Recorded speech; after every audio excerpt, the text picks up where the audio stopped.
Arestado ang isang pulis na umano'y lider ng sindikatong sangkot sa serye ng mga robbery hold-up matapos ang sinagawang hot pursuit operation sa Barangay Manggahan, Santa Maria, Bulacan. Ang operasyon ay pinangunahan ng Santa Maria Municipal Police Station sa pamumuno ni Police Lieutenant Colonel Voltaire C. Rivera, Chief of Police, katuwang ang Bulacan Provincial Intelligence Unit, RSOG Pro 3, CIDG Bulacan at Tanawan Component City Police Station. Ayon sa ulat, kinilala ang suspect bilang isang 34 anyos na miyembro ng Philippine National Police at residente ng Barangay Sala, Tanawan City, Batangas. Nabatid na siya ang nakatalaga bilang team leader ng Motorcycle Patrol Unit ng Tanawan City Police Station.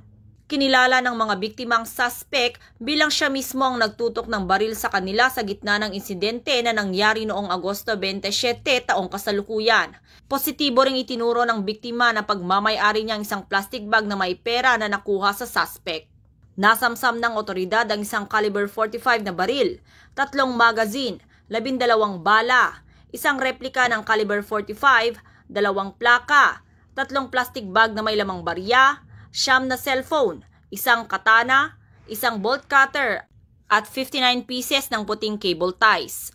Patuloy naman ang investigasyon upang matukoy at madakip ang 3 pang kasabwat ng suspect na kasalukuyang pinaghahanap. Ayon kay Police Brigadier General Rogelio Peñones Jr., Regional Director ng Pro 3, ang pagkakadakip sa suspect ay malinaw na patunay na hindi nag-aatubili ang kapulisan na panagutin ang sinumang tiwaling kasapi ng pambansang pulisya. Ang mabilis na aksyon ng Pro 3 ay tugma sa panawagan ni Acting PNP Chief Lieutenant General Jose Melencio Nartates Jr. para sa isang relentless campaign against scalawags in uniform.